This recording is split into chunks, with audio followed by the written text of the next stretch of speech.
학생들이 시험을 칠 때 제일 마음을 지키기 어려운 것이 컨닝을 해야 되나 말아야 되나 하는 것이 제일 마음을 지키기가 어렵습니다. 시험의 범위는 넓고 또 외울 것은 많은데 도무지 외워지지 않으니까 결국 밤에 컨닝 페이퍼를 만들든지 손바닥에 적든지 그렇게 해서 시험에 컨닝을 하려고 하는 겁니다. 근데 이 예수 믿는 학생들은 그렇게 고생해가지고 컨닝 페이퍼를 만들어 가도 못 봅니다. 하나님 보시는 것 같아가지고 양심 때문에 그냥 못 보고 그냥 옵니다. 근데 교회 안 다니는 학생들은 이제 그거 가지고 답안을 막 쓰죠. 서울대학교도 가보면 테이블에 새카맣게 적혀 있습니다. 새카맣게 적혀 있어가지고 그냥 이래 자면 여기에 공식이 묻어 나와요. 뭐 컨닝 안 하고 그런 거 없어요. 교수님들이 막 잡아내는데 그 교수님들도 다 했어요, 옛날에. 그러면 이 시험 칠 때 학생이 컨닝을 한다면 학생 잘못입니까? 선생님 잘못입니까? 누구 잘못일 것 같아요? 이럴 때는 성도님들이 함정이 있다. 그 대답을 안 하세요. 좀 이따가 늦게 대답하는 게 유리하더라. 선생님 잘못입니까? 학생님들 잘못입니까?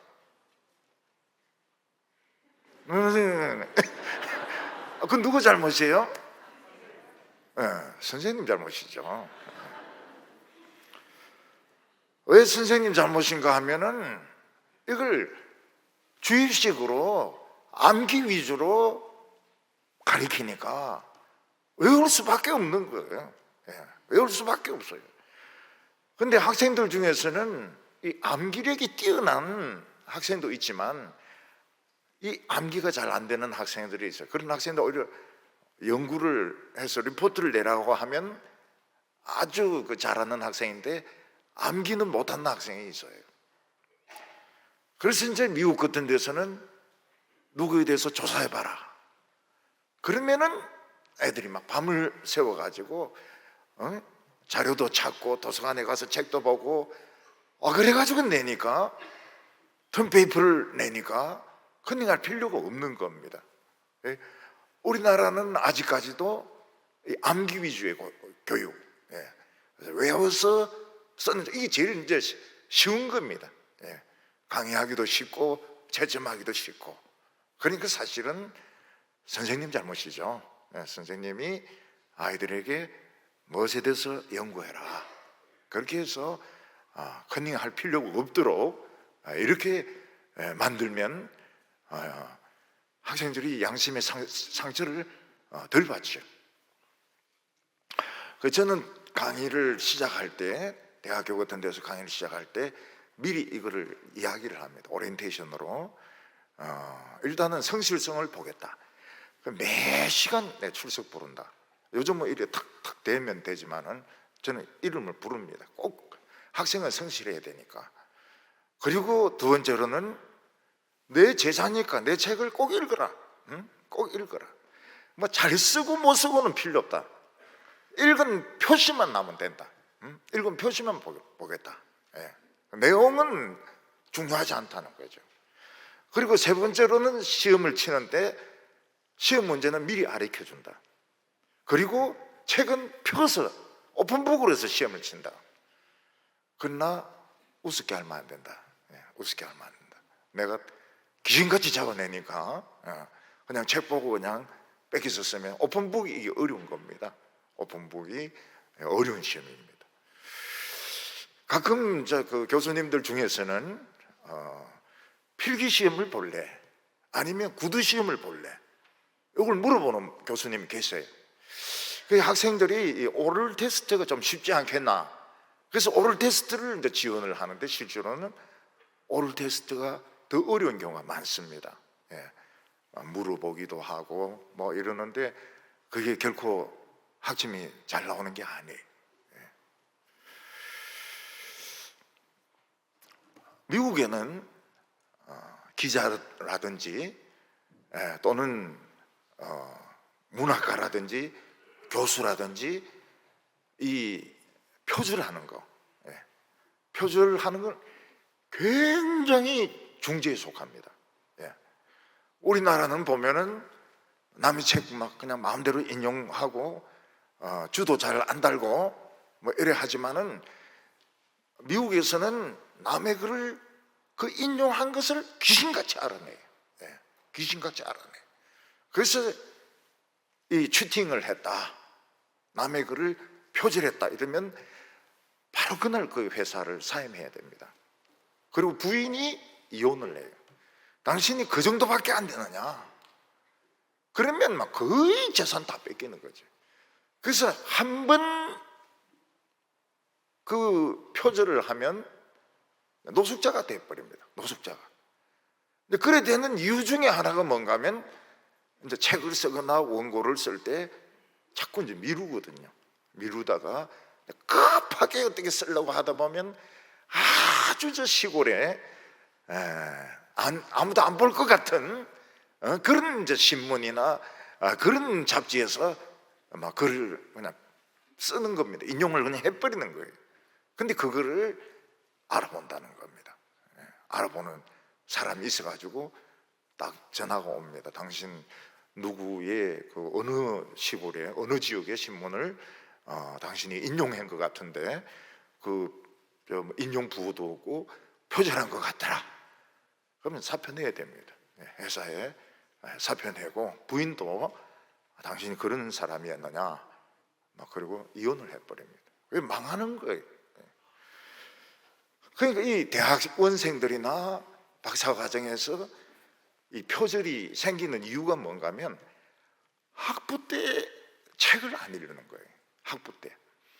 학부 때 교수님은 좋은 책들은 다 읽도록 만들고 언더라인을 치게 만들고 텀페이프를 매게 만들면은 잘 읽은 책이니까 이제 인용을 할 수가 있는데 이 대학에서 기본적인 서적을 읽지 않도록 그냥 막 강의만 막 해버리면 나중에 그 책 읽은 시간이 없잖아요. 그러면 결국은 표절을 하게 되는 겁니다. 그래서 기본서는 읽어놔라고 합니다. 읽어놔라. 대학원 신학 대학원생들에게도 기본적인 중요한 책들 이런 건 다 읽어놔라 그래요. 그래서 나중에 뭐 논문 같은 거 쓸 때 금방금방 인용이 되도록 해라고 합니다. 미국이라는 사회는 그 참 웃기는 사회입니다. 미국은 굉장히 엄난해요. 우리가 생각하는 것보다 더 엄난합니다. 그리고 인종차별이 정말 심해요. 흑인들뿐만 아니라 에이시언들도 아주 그 인종차별이 심합니다. 그리고 거기는 뭐 무기를 휴대하니까 그냥 진짜 조심하지 않으면은 슈퍼마켓 같은 데라든지 흑인들 있는 거리 같은 데 가다가는 막 총 맞을 수가 있는 겁니다. 근데 미국이라는 사회가 웃기는 것이 거짓말은 절대로 허용이 안 됩니다. 음란은 허용이 되는데 음란은 허용이 되고 인종차별은 하면서도 거짓말은 절대로 용납이 안 됩니다. 아예 없는 사람으로 쳐버립니다. 우리는 막 무조건 거짓말부터 하고 나야 살아남는 사회인데 참말하면 항상 손해를 봅니다. 항상 손해를 봐요. 거짓말부터 해야 살아남는 사회인데 미국은 거짓말하면은 이제 사람 취급을 못 받는 겁니다. 그 미국이 엉성한 것 같아도 한 3가지 정도는 아주 벌이 엄합니다. 그 중에 하나가 뭔가 하면 B&E. B&E가 뭔가 하면 break and enter. 그럼 보면 집이 허름하지 않습니까? 뭐 유리 창문으로 되어 있고 뭐 이런데 깨고 들어가면 이거는 죄가 굉장히 큰 거예요. 아무리 허름하게 유리로 되어 있어도 유리창을 깨고 들어가면 break and enter 이래가지고 이 B and E는 죄가 굉장히 무겁습니다. 그리고 18세 이하의 여성과 성관계를 가지면 뭐 서로 사랑했든 어쨌든 무슨 이유든지 간에 중형을 때립니다. 그러니까 한 20년 정도 감옥에 갈 생각을 해야 돼요. 우리나라는 선생님하고 제자하고 서로 사랑했다 그러면은 16살이든 15살이든 처벌을 안 합니다. 처벌을 가볍게 하든지 서로 사랑했다는데 이러는데 미국은 사랑이고 나발이고 없어요. 딱 나이 밑의 여성을 성관계를 가진다든지 추행을 하면 중형입니다. 중형. 20년 정도 살아야 돼요. 그리고 법적으로 하지는 않는다 하더라도 아까 말한 것처럼 남의 글을 인용하는 거, 아무 근거 없이 인용하는 것은 용서가 안 됩니다. 이거는 그냥 사회적으로 매장이 돼버려요. 우리나라에서는 석사 과정은 정말 그런 식으로 도둑질 많이 하죠. 석사 과정은 논문을 그냥 편집하는 식으로 이렇게 하고, 박사 과정은 좀 어려워요. 우리나라 박사 과정이 더 어렵습니다. 유학한 것보다 더 어려워. 기간도 오래 걸리고 안 알아주고. 그냥 한국 박사들이 참 손해가 많아요. 힘들기는 더 힘들고, 기간은 오래 걸리고, 박사학위 따기는 어렵고, 알아주기는 안 알아주고. 그래서 참 고생들이 많죠. 요즘 세상을 보면 괴테의 파우스트가 생각날 때가 많습니다. 요즘 책을 읽어도 그 파우스트 이야기들이 많이 나와요. 파우스트는 별 볼 일 없는 늙은 학자입니다. 그런데 마음속에 아직 욕심은 남아있어요. 늙었지만 유명해지고 싶은 욕심이 있습니다. 그런데 어느 날 악마가 찾아옵니다. 멤피스 펠로스인가 뭔가 그래가지고 악마가 찾아와가지고 나에게 영혼을 팔아라. 그러면 네가 하자는 대로 다 해주겠다. 네가 원하는 것을 다 이루어주겠다. 그래서 파우스트는 자기 영혼을 팔고 그 악마의 제안을 받아들입니다. 파우스트가 처음 원한 것이 뭔가 하면 유명해지는 것입니다. 그래서 파우스트는 굉장히 유명한 학자가 되었습니다. 논문도 막 잘 쓰고 책도 잘 팔리고 아주 유명한 학자가 되었습니다. 그 악마가 그걸 도와준 겁니다. 오늘 우리나라에서도 유명해질 수만 있다면 자기 영혼을 팔 사람들이 수두룩 합니다. 수두룩. 팔리지 않아서 그렇지 영혼을 팔 사람들이 수두룩해요. 그리고 이미 영혼을 팔고 유명해진 사람들을 우리는 알고 있습니다. 우리는 이미 알고 있어요. 그리고 파우스트는 유명해지고 나니까 자기에게 젊음을 달라고 합니다. 그래서 악마가 파우스트를 젊게 만들어줍니다. 젊은 학자가 되는 거예요.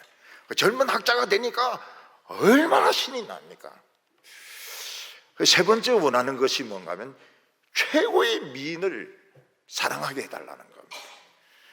그러니까 악마가 이미 지옥에 가 있는 그 트로이의 헬렌, 그 헬렌 때문에 트로이 전쟁이 벌어지게 되는데 그 헬렌을 도로 살려가지고 사랑하게 만듭니다. 그러니까 파우스트는 유명해졌죠. 또 그리고 젊어졌죠. 그리고 최고의 미인하고 사랑하게 되었죠. 부족한 게 없습니다. 근데 그 악마하고 계약한 날짜가 끝나니까 영혼이 이제 팔려가는 겁니다. 비참한 그 괴성을 지르면서 그 영혼이 지옥으로 끌려갑니다. 그리고 한 50년 후에 2부를 씁니다. 2부 내용은 또 달라요. 뭐든지 1부가 좋습니다. 1부로 딱 끝나야 되는데 2부는 좀 또 달라요. 2부는 이야기 안 하겠습니다. 스토리가 완전히 틀려요. 지금까지 잠언 설교를 들으면서 무슨 내용을 들었는지 그게 이제 기억이 안 납니다. 우리는 그거 기억 안 나면 잠언 계속 설교 들을 기분이 안 나요. 그래서 네 가지를 다 기억을 해야 됩니다. 지금까지 우리 잠언에서 설교 들은 것은 이런 것이구나. 이 네 가지를 기억을 하면 앞으로 설교가 재미가 있습니다. 근데 잠언이 우습게 알아도 이 큰 바다 같은데 내가 어디에 있는지, 헤엄을 얼마나 쳤는지, 노를 얼마나 져야 되는지 그거 모르면은 빠져 죽어버려요. 재미가 없어요. 첫 번째는 무엇입니까? 지식은 하나님을 경외하는 것이다. 이게 첫 번째입니다. 네 가지만 기억하면 돼요. 이 하나님을 경외한다는 것은 하나님을 늘 생각하면서 어떤 때는 하나님의 인재를 경험하면서 사는 것을 말합니다. 사실 하나님을 늘 느낀다고 하는 것은 부담이죠. 굉장한 부담입니다. 몰래 죄질 수 없으니까 부담입니다. 그렇지만은 참된 지혜는 하나님을 경외하는 것이다. 이게 이제 1번 첫 번째로 기억을 해야 됩니다. 두 번째는 하나님의 지혜는 참 만나기가 어려운데 이스라엘과 교회는 어떻습니까? 너무 하나님의 말씀이 가까이 있는 것입니다.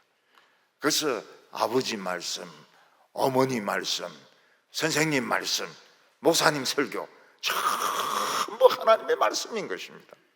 어떤 데는 성도들이 대화하는 것도 하나님의 말씀입니다. 그래서 하나님 말씀이 너무 흔하기 때문에 그 가치를 모르고 그냥 세상의 지혜, 마이클 샌들 같은, 마이클 샌들, 하버드 대학의 마이클 샌들, 그 책을 제가 대충 모았어요. 보니까 막 그냥 임마누엘 칸트 사상을 자기는 받아들인다는 거예요. 처음에는 뭐 정의가 무엇이니 막 이렇게 재미있게 막 설명을 하지만 결국 그때 가서는 법철학인 겁니다. 법철학 책이에요. 너무 하나님의 말씀이 가까이 있으니까 그 가치를 몰라요. 또 엉터리로 해도 잘 구별을 못해요. 하나님의 말씀을 배우기 위해서 유학을 갈 필요가 없습니다. 물론 신학대학원의 교수가 되기 위해서는 방법론이라든지 원어 연구라든지 또는 새로운 사상 같은 거 위해서 공부할 필요가 있지만 그건 하나님 아는 거 아닙니다. 하나님을 알기 위해서는 먼 데까지 갈 필요가 없습니다. 가까이 있어요. 가까이. 그 두 번째 이야기입니다. 세 번째는 뭔가 하면 하나님의 말씀의 가치는 은보다 금보다 보석보다 귀하다고 했습니다. 은이 뭐라고 그랬습니까? 성경의 은은 항상 돈입니다. 돈. 은으로 돈을 만들었기 때문에 돈보다 금보다 보석보다 귀한 것이 하나님의 지혜다. 그런데 세상에서는 하나님의 지혜를 알아주지 않습니다. 학벌을 알아주고 돈 많은 것을 알아주고 점수를 알아주지 하나님의 지혜를 알아주지 않습니다. 하나님의 말씀 이야기도 많고 또 읽어도 무슨 말인지 모르겠고, 근데 하나님 말씀을 해석을 하면 해석하는 것은 바위를 망치로 때리는 것 같습니다. 그러면 거기서 방사능이 나와요. 굉장한 에너지가 나옵니다. 성경은 해석이 되어져야 됩니다. 해석이 되어져야 돼요. 그동안 왜 이 보수적인 교회가 힘이 없었는가 하면 그걸 이제 사변적이라 그러거든요. 철학적으로 너무 하나님의 말씀을 미리 전제를 깔아놓고 성경을 읽고 성경도 안 읽고, 그래서 이 보수 교회가 별로 힘이 없었던 겁니다. 차라리 순복음 기도라도 막 하니까 능력이 나타나는데 이 보수적인 교회는 막 회의만 하는 거예요. 회의만 하니까 싸우고 신앙의 회의가 생기고 설교는 철학적으로 하고 막 칼빈주의가 어떠니 웨슬리안이 어떠니 이렇게 하니까 능력이 안 나타나는 겁니다. 그래서 저는 그렇게 설교를 안 해요. 톡톡톡 치면은 방사능이 나옵니다. 에너지가 나와요. 그리고 교인들이 성령이 하는 음성을 듣습니다. 자기에게 맞는 음성을 들어요. 그게 세 번째입니다. 세 번째는 이 하나님의 말씀을 어떻게 능력을 체험하는가. 철학적으로 접근하면 안 됩니다. 철학적으로 접근하면 안 되고 성경을 똑똑 때리면 이게 분해되면서 에너지가 발생을 하게 됩니다. 그래서 성경 본문을 자꾸 읽게 해야 돼요. 성경 본문을, 설교에서도 성경 본문을 자꾸 해석을 해야 됩니다. 저는 우리나라 유명한 목사님들이 자꾸 막 윤리, 기독교 윤리를 막 이야기하는데 아유 진짜 참 시간 아깝다는 생각이 들어요. 그런 설교를 사람들이 좋아합니다. 두리뭉실이로 문화적으로 접근하는 이런 거 굉장히 좋아하는데 그 능력이 안 나타나요. 그 네 번째가 무엇인가 하면 지혜를 높이라는 겁니다. 높이라. 지혜를 높이면 지혜도 너를 높여준다는 겁니다. 그래서 별 볼 일 없는 사람들이 유명하게 된 사람들이 제법 있습니다. 요셉이 그렇고요, 다윗이 그렇고요. 우리는 요셉의 히스토리를 알지만 다른 사람들은 모르거든요. 근데 이 감옥의 노예가 총리가 돼버린 겁니다. 도망자로 도망 다니던 다윗이 왕이 돼버리는 겁니다. 그래서 이 네 가지 처음에는 하나님을 경외하는 것이 지식의 근본이다. 두 번째로는 하나님의 말씀은 우리 가까이에 있다. 그리고 세 번째는 무엇입니까?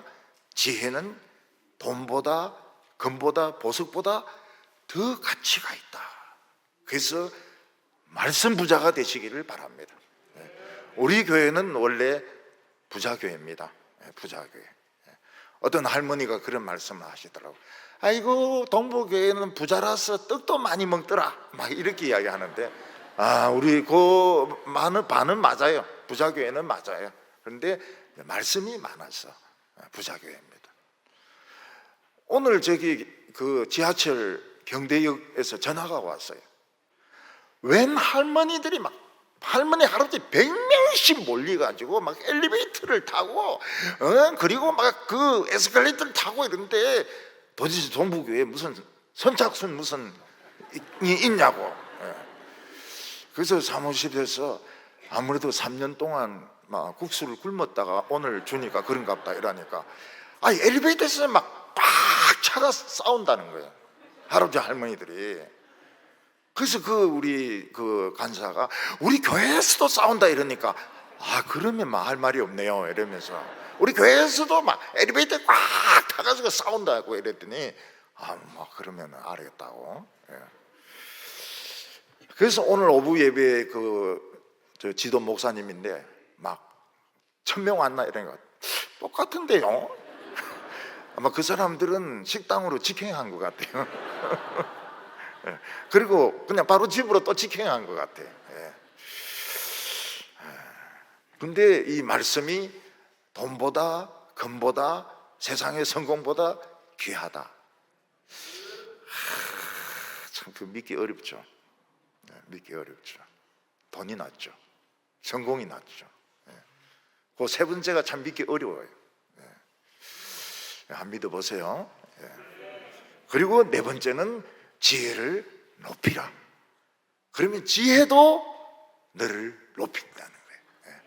벌써 하나님의 말씀을 아끼는 사람은 그 사람의 인품이나 그 사람의 어떤 특성이 벌써 올라가는 겁니다. 이제 오늘은 세 가지인데요. 첫 번째로는 이 하나님의 말씀을 놓치지 말아라 하는 것입니다.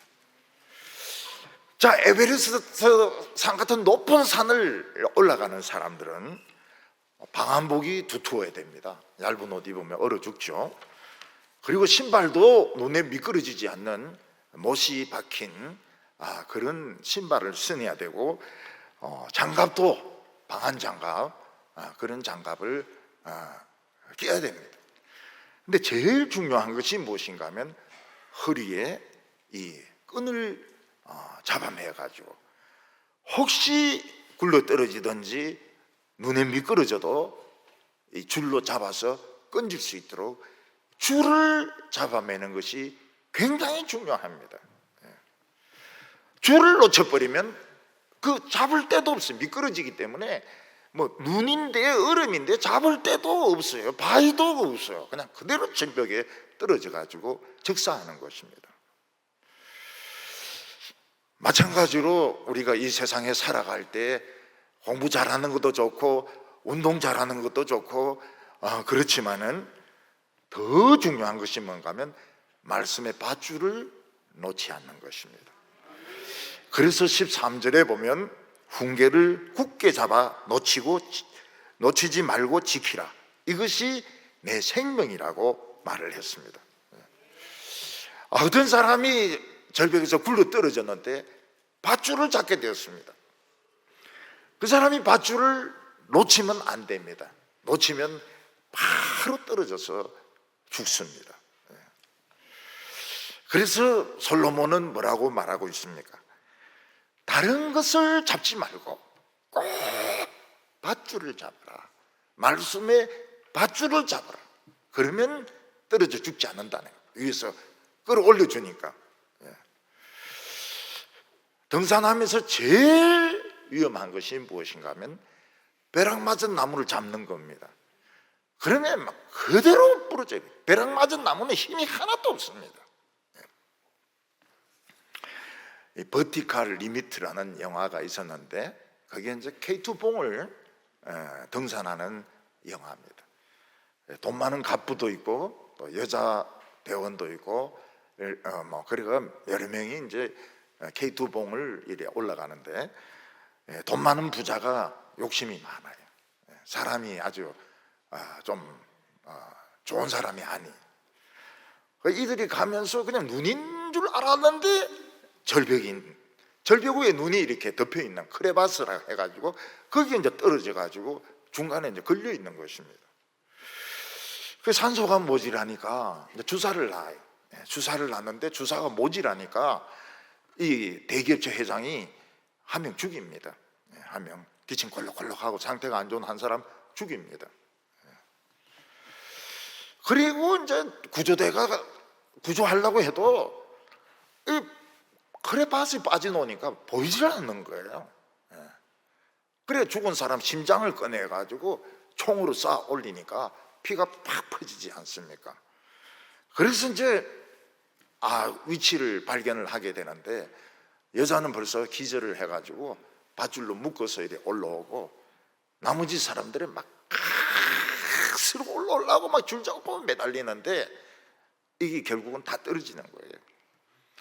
그래서 한 명이 자기 위에 줄을 잘라버립니다. 그게 다 떨어져 죽어요. 여자 하나만 살고. 우리에게 중요한 것이 뭔가 하면 한평생 하나님의 말씀을 허리띠에 딱 메고 허리에 메고 줄을 딱 잡고 살아야 된다 하는 것입니다. 그게 우리가 사는 길입니다. 사는 길. 이 말씀의 줄을 안 잡으면 일단 하나님이 그 사람을 좋아 안 해요. 내버려 둬버립니다. 절벽에서 떨어져 죽는 거예요. 말씀에 줄을 딱 잡고 있으면 하나님이 그 사람을 아껴주세요. 삽니다. 결국은 삽니다. 14절에 보면 사악한 자의 길에 들어가지 말며 악한 자의 길로 다니지 말지어다. 옛날 번역이 더 좋아요.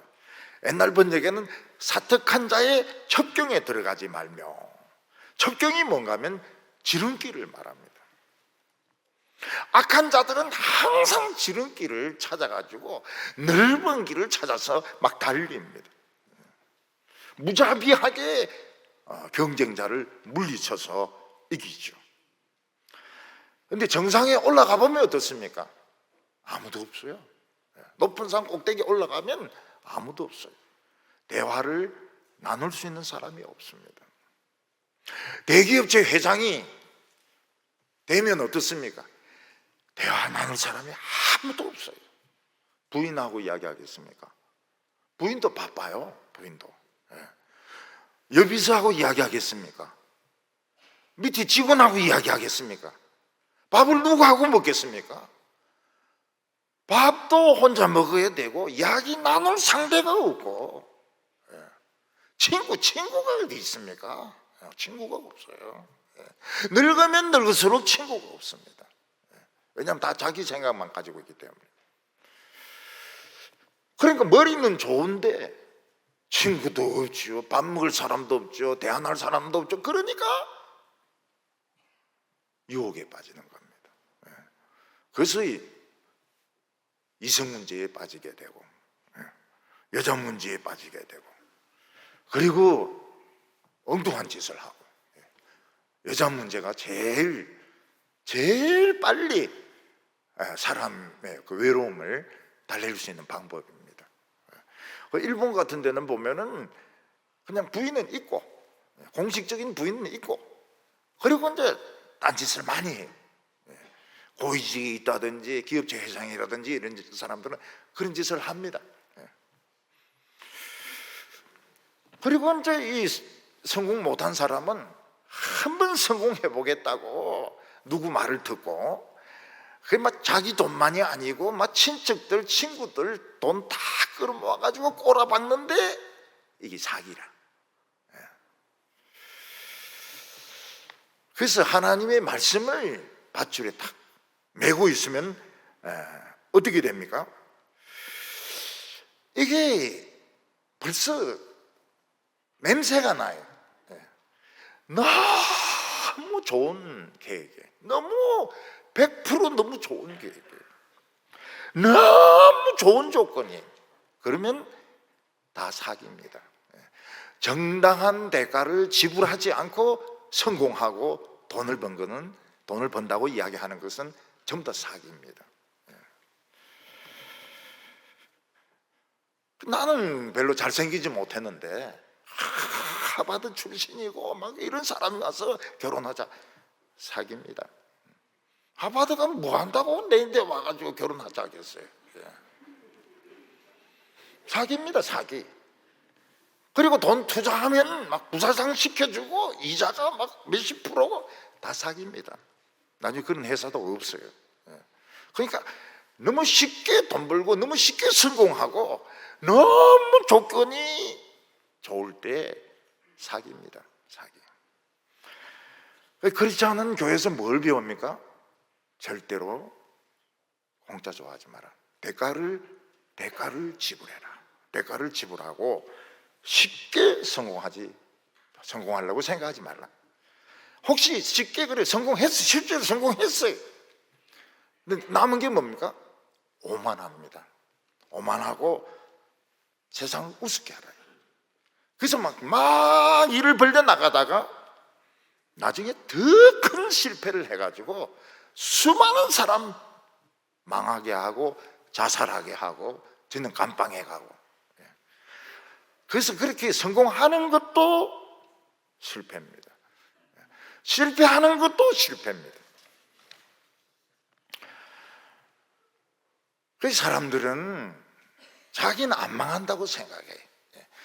교통사고 당한 사람들 물어보면 자기는 절대로 교통사고 당할 줄 몰랐다고 그래요. 그런데 교통사고 그리 많이 일어나는데 어떻게 합니까? 15절에 보면 그 길을 피하고 지나가지 말며 돌이켜 떠날지어다.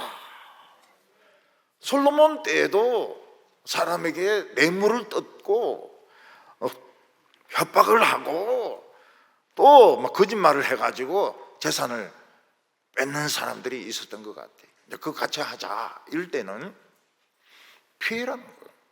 사람 아예 만나지를 말고 지나가지도 말고 아주 그냥 떠나라는 겁니다. 지금 우리나라에서 지금 많은 피해를 보고 있는 것이 보이스피싱입니다. 이제 딸이나 뭐 아들이 문자를 보냅니다. 그래서 지금 자기가 어려움에 빠져 있는데 아빠가 도와주셔야 된다고. 근데 이제 자녀가 고등학교를 다니고 대학교 다니고 있으면은 부모가 얼마나 걱정을 하면 가슴이 철렁하죠. 그래서 이 애가 진짜 나쁜 사람인데 걸리가 죽는가 싶어가지고 돈을 많이 보내요.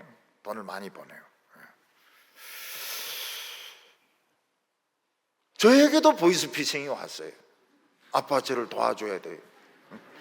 저 안 쏘아요. 왜냐면 우리 딸 요 없는데 뭐 없는 딸인데 무슨 어려움이 있어요. 뭘 도와줘요. 웃기죠. 어떤 여성은 이 보이스피싱인 것 같아. 그래서 경찰서 가니까 이 경찰관이 속는 거예요. 나 서부지청에 누구 검사인데 뭐 이러니까 예 그렇습니까? 그래서 돈을 붙여요. 경찰도 돈을 붙여요. 알고 보니 이 보이스피싱인데. 옛날에 청와대에서 전화가 왔다. 뭐 중앙정보부에서 옛날 이름이죠. 전화 왔다. 또 부인에게 지금 당신의 남편을 지금 고소하려고 하는데 돈을 보내면 무마하겠다. 되게 돈을 보낸다는 거예요. 왜 그런가 하면 잘못이 있으니까요. 잘못이 있으니까. 근데 아무리 협박해도 돈 안 보내는 여자가 있습니다. 그 여자는 뭡니까? 남편이 노숙자라. 이 쫓겨난 놈이래. 이거는 뭐 청와대에서 전화를 할 리도 없고, 기무사 뭐 이런 데서 국정원 같은 데서 전화할 리도 없고, 이 노숙자인데 뭐 이거 잡혀가면 부인은 더 기쁜데 뭐 전화로 이야기 좀 잡아가 주세요. 잡아가 주세요. 복면가왕, 난 그게 뭔지 몰라요. 근데 이제 복면가왕, 난 저는 그걸 복면강도 이랬더니 복면강도가 아니고 복면가왕이라는 거예요.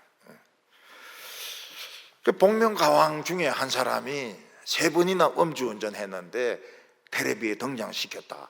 이래가지고 이제 막 시청자들이 들고 일어난 겁니다. 그렇게 하면 안 되죠. 복면가왕을 3번이나 음주운전 한 사람을 텔레비전 화면에 나오게 하면 안 되죠. 어떤 야구 선수가 있었는데 굉장히 그 홈런도 잘 치고요, 키도 크고 그리고 잘생기고 미국까지 선수로 뽑혀가지고 미국에서도 홈런 잘 날리고. 근데 음주운전 3번 해가 걸린 거예요. 근데 쓱 풀어주려고 하는데 시민들이 용서가 안 돼요. 운동하지 말라는 거예요. 3번 스트라이크 아웃은 이건 살 수 없다. 절대로 너는 운동하면 안 된다. 미국에서도 그 선수를 아까워해요. 아까워하는데 팬들이 용서를 안 하는 겁니다. 음주운전을 3번이나 한 선수가 무슨 운동을 한다고 하느냐. 이 근본이 틀려먹었다. 그래서 못하고 있습니다. 어떤 청년은 이 다단계 세뇌가 얼마나 이 세뇌가 됐는지, 저인데 이번에 돈을 크게 벌면은 목사님에게 목사님 목회에 큰 혜택을 드리겠습니다. 그래서 그래 하지 말고 제발 정상적인 직업을 가지라고. 아니라는 거예요. 이번에는 틀림없이 큰 돈 번다는 겁니다. 성공하지 못했어요. 더 망했어요. 저희인데 큰 혜택을 준다는데 큰 혜택을 줬어요. 뭔가 하면 안 나타나니까. 이러면 사채 빌리는 거 굉장히 위험합니다. 어떤 이 사채업자들은 신체 포기각서 이런 거 쓰게 해가지고 그냥 콩팥을 떼가 버려요. 신장 하나를 떼가 버려요. 그래서 무엇인가 너무 싸거나 너무 조건이 좋을 때는 피해야 됩니다. 지나치도 안 돼요. 전화를 받아도 안 됩니다. 전화를. 요즘은 전화 탁 눌리면 이 정보가 흘러간다 그래요. 그래서 이 정보 관리를 굉장히 철저하게 해야 됩니다. 개인 전화번호. 우리 교회 요람에 개인 전화번호가 없지 않습니까? 개인 전화번호가 없어요. 장로, 장립집사, 은퇴 장로들은 있던데 이미 은퇴 장로님들은 망할 것도 없어요. 투자할 것도 없어요. 우리 애가 다 늙었는데 뭐 애들이 손자들이 있는데 그래서 담대하게 전화번호를 내지만은 우리 서리 집사나 이런 사람들은 정보를 실을 수가 없어요. 법적으로도 요람에 낼 수가 없습니다. 그럼 요람 왜 만드냐? 선거할 때 말하고. 우리 딸은 시드니 공항에서 딱 내렸는데 한국인이 쫙 오더만은 친절하게 승합차로 시내까지 태워주겠다고. 택시 탄다고 기다리고 있는 것보다는 한국 사람이 승합차로 안 내주면 얼마나 좋아요. 그놈이 인신매매입니다. 인신매매. 우리 딸 팔아먹으려고. 그리고는 어떻게 합니까? 돈 뺏고 가방 뺏고 그러고 나서는 호주가 얼마나 넓습니까? 거기 그냥 던져버리는 거예요. 그래서 여러분 호주가 참 아름답다 하지만은 실종되는 여성들이 굉장히 많아요. 절대로 공짜 승합차 타지 마시고요. 돈 딱 내고 택시를 타야 됩니다. 외국에 갔을 때 절대로 그냥 모르는 사람이 공짜로 태워진다. 그거 타면 안 돼요. 16절에 보면 그들은 악을 행하지 못하면 자지 못하며 사람을 넘어뜨리지 못하면 잠이 오지 아니하며. 이 사람들은 악이 숙제입니다. 숙제. 악을 하루라도 죄짓지 않으면 잠이 안 오는 거예요. 이게 뭡니까? 범죄에 중독이 된 것입니다. 알코올 중독자가 술 안 마시면은 살 수 있습니까? 못 삽니다. 금단 정세 때문에 막 미치려고 그래요. 미치려고. 그래서 이 알코올 중독자는 그 금주 학교에 넣지 않습니까? 거기서 이제 술 끊었다 애가 나왔는데 한 방울 먹으면 개가 돼버립니다. 한 방울만 마셔도 이건 완전히 개가 돼버려요. 그래서 아예 술을 가까이 하면 안 됩니다. 이 한 번 알코올 중독자가 된 자는 술을 가까이 하면 안 돼요. 여러분 살인범은 살인이 중독이 돼 있지 않습니까? 반드시 또 살인을 합니다. 그래서 첫 살인으로는 범인을 못 잡아도 두 번째, 세 번째 살인을 하기 때문에 경찰이 잡는 거예요. 패턴이 비슷하거든요. 전에 어떤 도둑은 회개했습니다. 예수 믿었어요. 그래서 막 교회들마다 다니면서 막 간증을 했습니다. 자기 도둑인데 변하여 새 사람 됐다고. 막 우리 교회도 오려고 하냐? 오지 마라. 저 도둑놈 오지 마라. 그거 들을 게 뭐 있다고 말이죠. 우리가 그 도둑놈인데 기술 배워가 뭐 하겠어요? 열쇠 따는 거 배우고 말이죠. 그 금고 여는 거 배우고 뭐 하려고 그래? 오지 마라, 오지 마라. 그런 거 우리 교회는 그거 안 좋아한다고. 근데 결국 또 도둑질하다 잡혀서요. 그러면 그 간정들은 교인들은 다 어떻게 되는 겁니까 이거? 간정들은 교인들은 다 도둑놈인데 배운 거게 되는 겁니다. 왜 목사가 그렇게 주의를 안 하느냐 이거죠. 처음에 좀 교인들이 좀 목사님이 좀 시원하게 좀 하시지. 도둑놈, 강도, 마약범 좀 간정 듣게 하지. 그 들을 게 뭐 있다고 말이죠. 들을 게 뭐가 있다고 부르냐 이거예요. 그래서 누가 이런 높은 직책에 있는데 종이백에 돈을 잔뜩 넣어와서 갖다 놓고 간다 이런 거는 받아도 안 되고 그 사람 거기 오래 있어도 안 돼요. 자금 그냥 쫓아보내야 됩니다. 근데 우리나라는 어떻습니까? 그냥 왕창 해먹고 재수 없으면 그냥 감옥에 가는 이런 식의 사고가 많아요. 공무원들 중에서 안 먹는 공무원은 참 무능하다, 지금 이런 생각을 가지고 있습니다. 밧줄이 없는 건데, 밧줄이 없는 건데 17절에 보면 불의의 떡을 먹으며 강포의 술을 마심이라. 불의의 떡을 먹으니까 그 떡이 소화가 되겠습니까? 체하죠. 강포의 술을 마시니까 그 술 마신 사람이 행동을 온전하게 하겠습니까? 미친 사람이 되는 것이죠.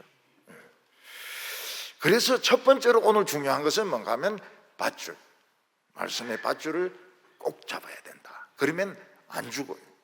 절대 안 죽습니다. 이게 오늘 1번입니다. 1번. 2번은 다른 것도 지켜야 되지만 마음을 지켜야 된다는 겁니다. 마음을 지키는 것이 중요합니다. 사람들은 집에 돈이 있으면 돈을 지켜야 됩니다. 요즘 도둑들은 어떻게 합니까? 책꽂이 책을 다 뺍니다. 다 빼요. 책 사이에 돈 넣었을까 싶어가지고 이불을 다 꺼냅니다. 이불 사이에 돈 넣었을까 싶어가지고 화장품을 벽에 던져가지고 다 깨뜨립니다. 왜냐하면 화장품 그 안에다가 반지 같은 거 넣으니까요. 그러니까 도둑 맞는 것보다도 청소하는 게 더 힘들어요.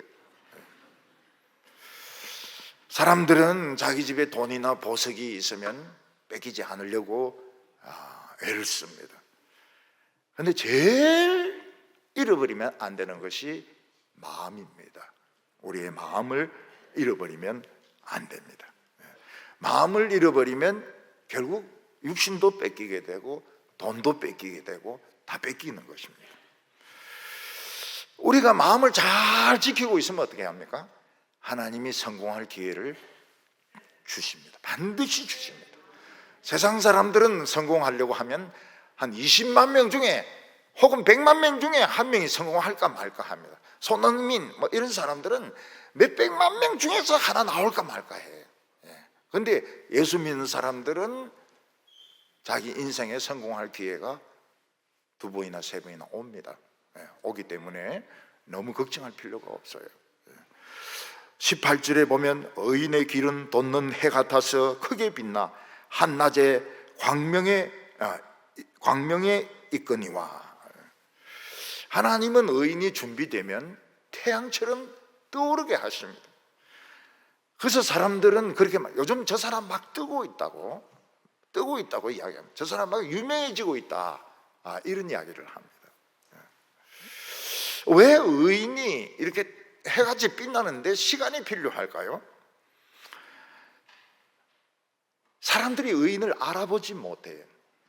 저 사람이 얼마나 진실한 사람인지, 저 사람이 얼마나 실력이 있는 사람인지 알아보지 못합니다. 그리고 의인이라 하더라도 일단 성공하면, 권력을 가지고 어떤 자리에 있게 되면 교만해서 돈에 넘어갈 가능성이 많습니다. 돈이나 유혹에 넘어갈 가능성이 많습니다. 그래서 하나님께서는 아무리 하나님이 사랑하는 자라 하더라도 상당한 시간 바닥에서 고생을 하게 하십니다. 그래서 나중에 세상 사람들이 그 사람의 가치를 아는 거예요. 이 사람은 진짜 세계에서 하나나 둘밖에 없는 사람이구나.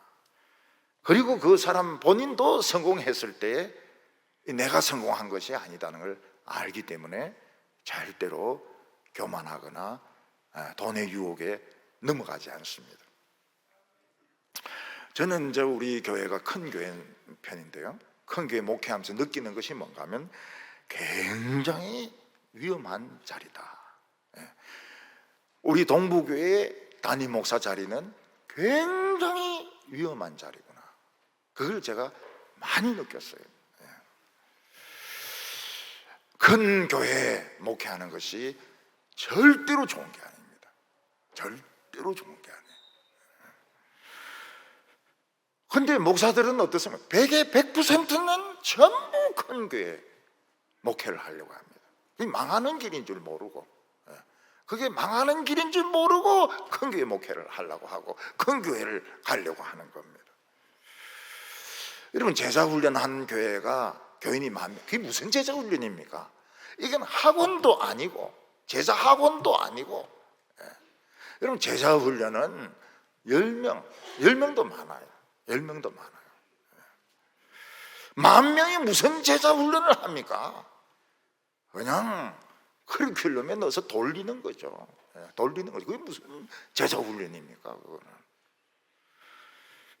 빌 브라이트라고 하는, 빌 하이벨스라고 하는 아주 그 유명한 목사가 열정도 있고 설교도 아주 잘하고 인물도 잘생겼어요. 그 설교집 보면 아버지하고 그 미시간호에서 요트 훈련, 어릴 때부터 요트 훈련 받은 그런 이야기들을 예화로 합니다. 우리나라에도 온누리 교회 와가지고 집회를 굉장히 많이 했어요. 근데 이분은 오래전부터 어떤 여성하고 같이 살았는지 어쩌는지, 그게 그 여성은 말을 안 했는데 친구가 그 교회 여자 목사라. 그래서인지 이거를 터뜨린 거예요. 없어져 버렸어요. 빌 하이벨스가 없어져 버렸어요. 어디로 간지 아무도 몰라요. 10,000명이고 교인 10,000명이고 막 세계를 왔다 갔다 하면서 설교를 하고. 여러분, 부흥회를 하면요, 처음에는 참 기도하면서 합니다. 나중 되면 힘이 쫙 빠져가지고요, 아무것도 못해요. 밥 먹기도 싫어요. 그럼 뭐합니까? 그거 없어. 더 이상 이야기 안 하려고 그래요. 뭐합니까? 그거 부흥사들이. 근데 1년 내내 부흥회 하는 부흥사들이 있어요. 좋지 못하죠. 19절에 악한 자의 길은 어둠 같아서 걸려 넘어져도 그것이 무엇인지 깨닫지 못하니라. 악한 자는 세상 사람들은 좋아하지만 하나님은 원수로 생각합니다. 이 원수야. 이 사람들은 세상을 우습게 알고 잘 나가는 것 같은데 실제로는 거미줄을 붙잡고 있는 것 같습니다. 거미줄은 지탱해 줄 수가 없습니다.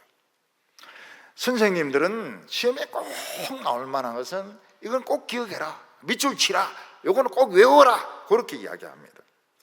20절과 21절 보면 내 아들아 내 말에 주의하며 내가 말하는 것에 내 귀를 기울이라. 그것을 내 눈에서 떠나지 말게 하며 내 마음에 지키라. 이게 뭡니까? 하나님 말씀에 밧줄을 놓치지 말라는 것이 이게 시험에 꼭 나온다는 겁니다. 내가 사느냐 죽느냐 하는 그 기로에서 가장 중요한 것이 말씀의 밧줄을 놓치지 않는 것입니다. 왜냐하면 죄의 싹은 사망이거든요. 성경이 분명히 이야기하지 않습니까? 욕심이 잉태한 적 죄를 낳고 죄가 장성한 적 사망을 낳는다라. 죄의 싹은 사망이요. 죄를 샀습니다. 돈을 줘야 될 거 아닙니까? 지가 죽어야 되는 거예요. 하나님의 말씀은 자동차의 안전벨트와 같습니다. 안전벨트 매는 거 귀찮습니다. 그래서 지금 법으로 벨트 안 매면 벌금을 막 매깁니다. 벨트를 매면 귀찮지만은 다른 차하고 충돌하면 몸이 앞으로 튕겨나가서 유리창을 깨고 그냥 날아갑니다. 너무 신나죠? 유리창 깨고 날아가니까 신나죠? 여러분, 운전자도 벨트 안 하면은 이 핸들이 가슴을 치지 않습니까? 갈비뼈가 심장이나 허파를 찔러요. 죽습니다. 쉽게 죽어요. 하나님의 말씀은 안전벨트와 같습니다. 귀찮아도 꼭 잡아야 됩니다. 22절에 보면 그것을 얻는 자에게 생명이 되며 그의 온 육체에 건강이 됨이니라. 요즘 사람들이 암에 걸리는데 그 원인이 있습니까? 없습니다. 모릅니다. 아무도 몰라요. 근데 이 암은 무서운 병입니다. 이 무서운 병이 왜 걸렸는지 몰라요. 류게릭 우리 환자, 왜 많고 많은 대구 사람 중에서 그 집사님이, 착한 집사님이 걸렸는지 아무도 모릅니다. 그래서 요즘은 저건 건강검진을 그냥 빠지지 말고 하는 수밖에 없어요. 피 검사하고 뭐 내시경 검사하고 이래가지고 그냥 초기에만 찾아내면 100% 삽니다. 100%. 암은 100% 치료돼요. 암보다 더 무서운 것이 뭡니까? 스트레스입니다. 누가 잔소리를 계속하고 누가 막 자기 자신을 막 괴롭히고 이러면은 이게 심장으로 분노가 심장을 칩니다. 그래서 제일 많은 사람들 죽는 돌연사가 심장 부정맥이라는 거예요. 심장 부정맥. 그게 돌연사의 제일 많은 퍼센트라고 합니다. 요즘 사람들은 말 한마디를 해도 은혜스럽고 따뜻하고 이런 말 안 해요. 찌르고 지잘났고 그리고 막 후비 파는 한마디를 해도 그런 말을 합니다. 그렇다고 해서 우리가 자연인이 될 수는 없잖아요. 산에 가서 막 약초를 캐가지고 그래가 비닐로 집 지어가지고 다 키우면서 그렇게 살 수는 없지 않습니까? 그래서 무조건 오래 산다고 해서 좋은 게 아니에요. 혹시 남편이나 부인이 빨리 돌아가시면 하나님께서 더러운 꼴 그냥 그만 봐라고 데려가시는구나 이렇게 생각하시고 좋게 생각하세요. 좋게 생각하세요. 이 세상에서 너무 더러운 꼴들이 많아가지고 오래 사는 것이 좋지가 않아요. 그래서 크리스찬들은 자기 나름대로 이 누구로부터 들은 이런 말들을 소화할 수 있는 노하우를 만들어야 되는데 굉장히 힘들어요. 뭐 걸으면 된다. 걸으면 스트레스 풀린다. 쇠가 빠지 걸어도 스트레스 더 생겨요. 등산도 그렇고 걷는 것도 그렇고 운동도 그렇고 똑같은 운동 반복하는데 그게 무슨 스트레스 해소가 됩니까? 영화 보면 막 텔레비 영화 보면 막 죽일 것 같아 저놈을 그냥. 그래서 이 노하우가 참 없어요.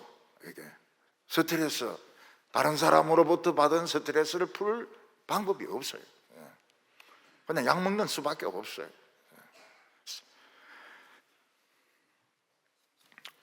여기 23절에 보면 이 두 번째 이 핵심이 나옵니다. 모든 거 지킬 만한 것 중에서 더욱 내 마음을 지키라. 생명의 근원이 이어서 남이니라. 샤넬 핸드백 가지고 있는데 누가 뺏어가려고 하면 그거 뺏기겠습니까? 800만 원, 1000만 원 하는데. 에르메스 핸드백 그 누가 뺏어가려는데 그거 뺏기겠습니까? 여성들 중에서는 소매치기인데 핸드백을 뺏기는 경우가 있습니다. 그 안에 중요한 게 다 들어있어요. 전화 연락처라든지 뭐 수첩이라든지 카드 같은 거 다 들어있어요. 뺏기지 말아야 되죠. 핸드백 뺏기지 말아야 되죠. 요즘 우리나라는 얼마나 잘 돼 있는가 하면 고속철도 안에서 뭐 핸드백이나 돈 들어있는 가방 같은 거 또는 스마트폰 같은 거 잊어먹고 해도 분실물 센터에 전화해가지고 다 갖다 줍니다. 가까운 역까지 다 갖다 줘요. 참 우리나라가 좋아졌어요. 굉장히 좋은 나라가 됐습니다. 그런데 여성이 누굴 사랑했습니다. 누굴 사랑했어요. 근데 배신을 하고 딴 여자인데 간 거예요. 마음을 뺏겨버린 거예요. 그 여성들이 자살을 기도했다. 99%는 이 남자 문제입니다. 무슨 말? 마음을 뺏긴 거예요.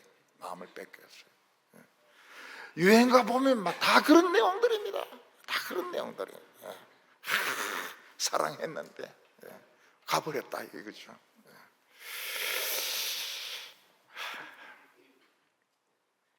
누군가가 내 속을 뒤집어 놓았을 때 이 마음이 상처를 입게 됩니다. 이건 이제 치료를 해야 되는데 에베소서에는 방탄조끼를 입어라, 의의 흉배를 입어라 이렇게 했는데 막 다윗은 자기 자신을 설득을 합니다. 내 영혼아 너는 어떻게 하여 불안해하며 두려워하느냐 여호와를 바라보라. 막 자기 자신을 설득을 합니다. 그래도 이 상처 입은 영혼은 잘 고쳐지지가 않아요. 그래서 어떻게 합니까? 살기는 살아야 되겠고, 사람들은 막 찌르고 후비 파는 말들, 교회에서도 마찬가지예요. 좋은 말 안 합니다. 좋은 말 안 해요. 막 적당하게 사는 수밖에 없어요. 그러다 죽으면 죽고 살면 살고. 옛날에는 말씀을 막 안에 넣으면은 상처 안 입는다 이렇게 설교했는데 막 그 말도 맞아요. 못 알아들으면 좋아요. 못 알아들으면. 욕을 했는데 못 알아들으면 좋아요. 근데 어리석은 사람은 전화 걸어가 확인을 합니다. 아까 무슨 이야기 했는데 그때부터 이제 속이 뒤집어지기 시작하는 거예요. 전화하지 마세요. 못 알아들은 것은 못 알아들은 것으로 끝나는 겁니다. 그 욕이에요 전부 다. 우리 교회 5학년 어린이가 저를 탁 안아요. 근데 벌써 느낌이 틀린 거예요.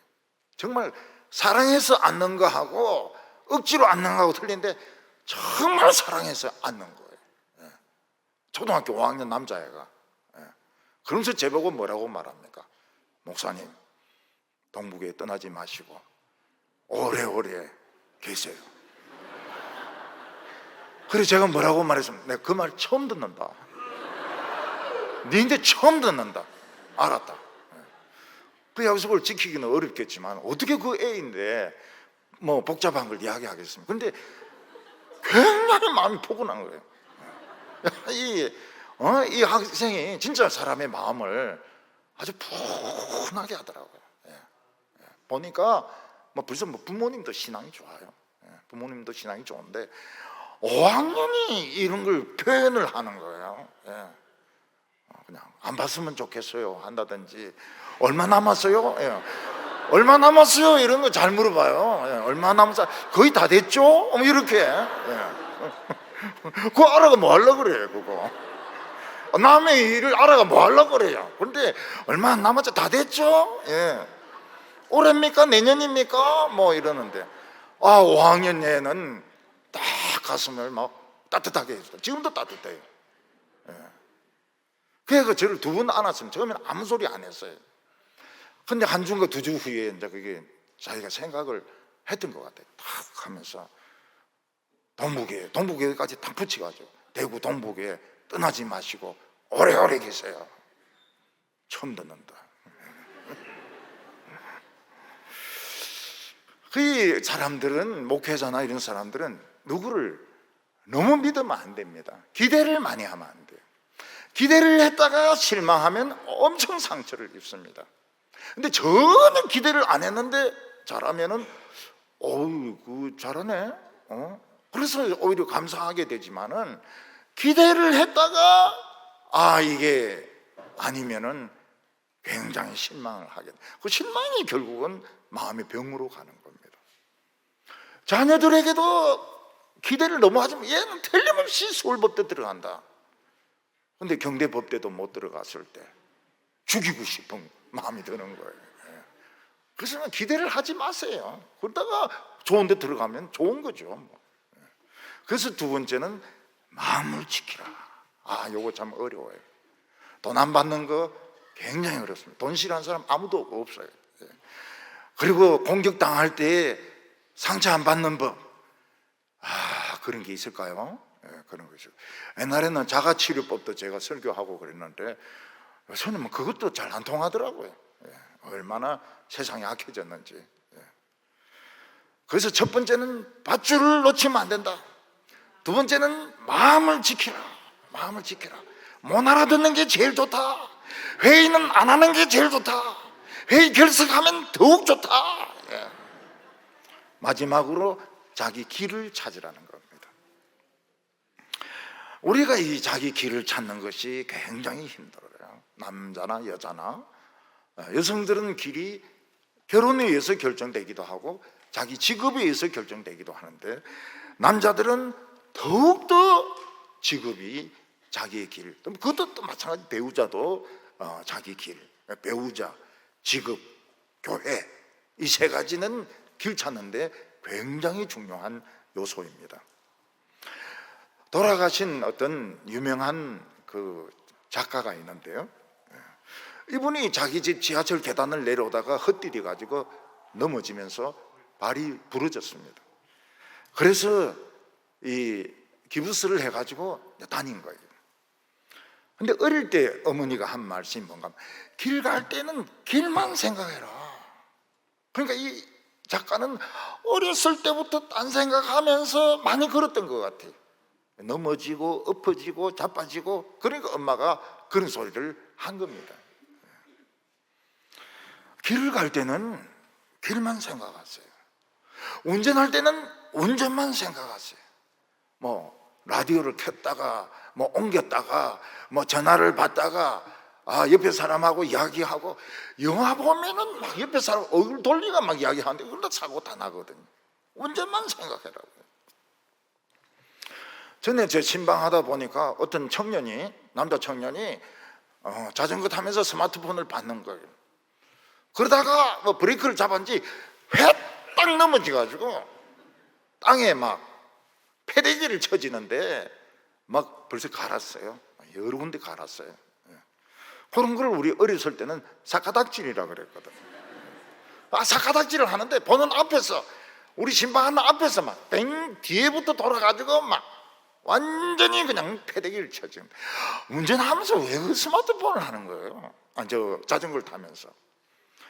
24절에 보면 구부러진 말을 내 입에서 버리며 삐뚤어진 말을 내 입에서 멀리하라.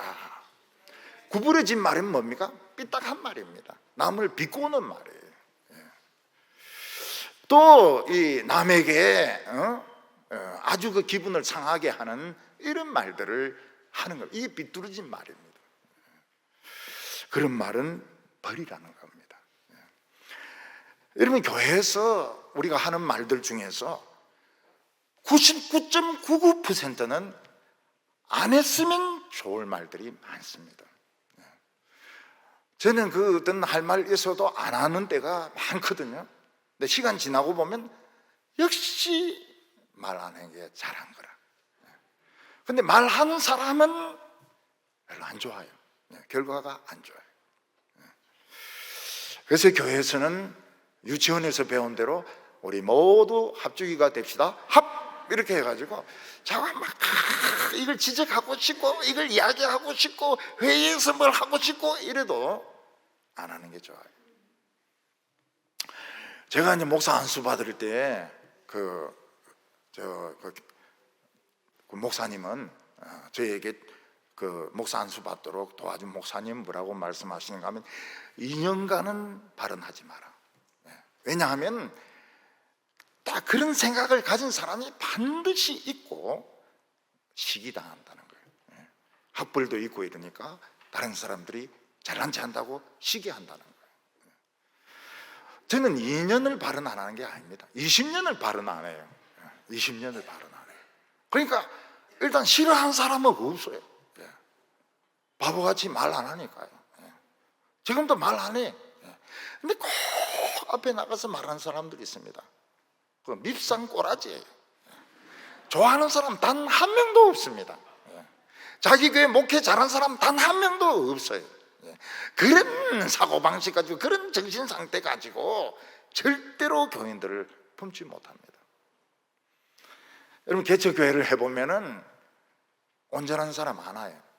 알코올 중독자라든지 뭐 남편이 팬다든지 뭐 우울증 환자라든지 그런 사람들을 가지고 개척교회가 이제 시작이 되는 겁니다. 시작이 돼요. 예배 시간 지킵니까? 안 지킵니다. 반 정도는 예배 시작하고 난 뒤에 와요. 한참 뒤에 와요. 어떤 데는 막 성질이 나가지고 설교 안 하려고 막 다 덮어버렸어요. 얼마나 성질이 나는지. 그래도 그 사람들은 목사님 그런 행동하는 걸 이해를 못해요. 내가 늦게 오는데 왜 목사님이 저리 입에 거품을 흘릴까 이해를 못해요.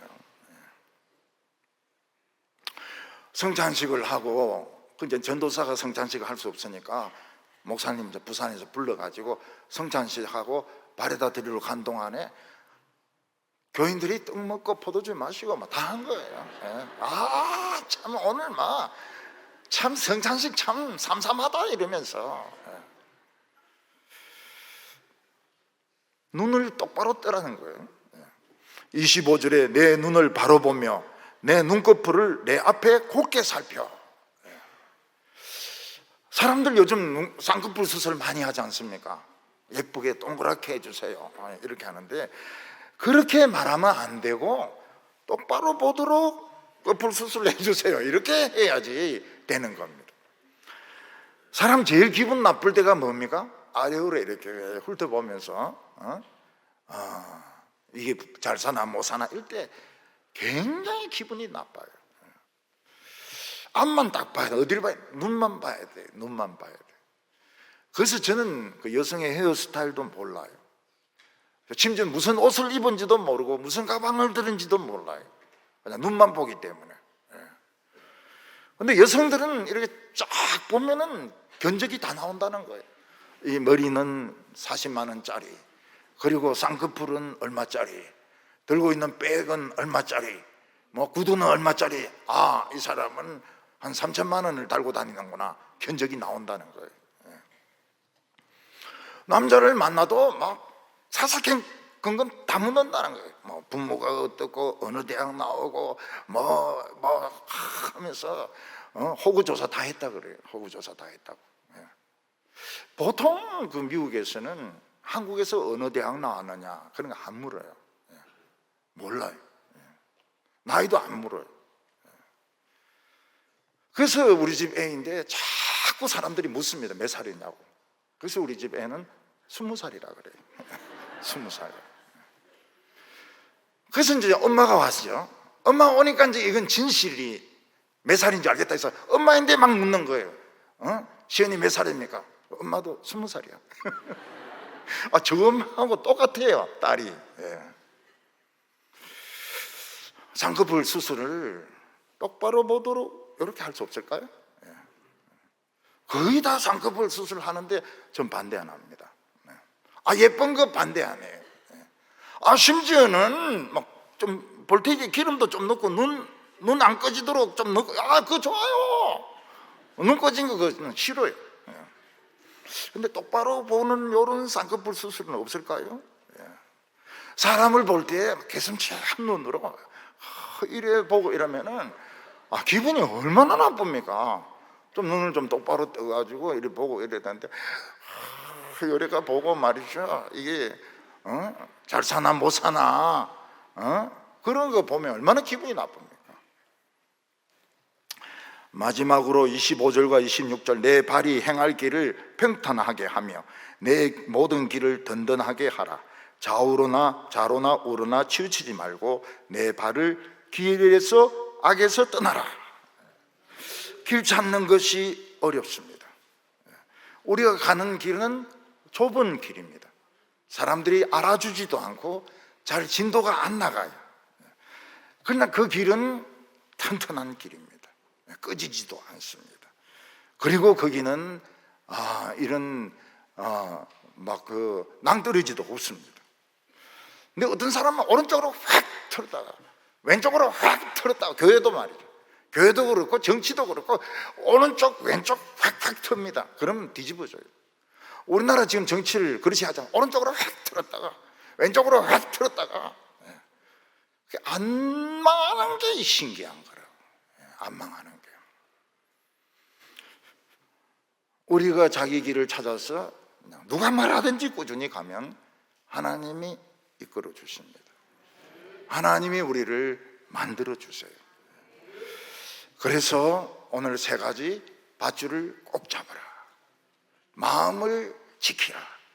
그리고 자기 길을 찾으라는 거예요. 남의 길을 찾지 말고 자기 길을 찾아서 나가라. 기도드리겠습니다. 하나님 아버지, 우리에게 하늘의 지혜를 가르쳐 주셔서 감사합니다. 우리는 마음속에 과연 이것이 내 길인지 의심이 들 때가 많습니다. 하나님, 우리에게 믿음을 주시옵소서. 겨자씨만한 믿음만 있으면 산을 옮긴다고 말씀하셨습니다. 우리에게 겨자씨 같은 믿음을 허락하여 주시옵소서. 예수님의 이름으로 기도하옵나이다.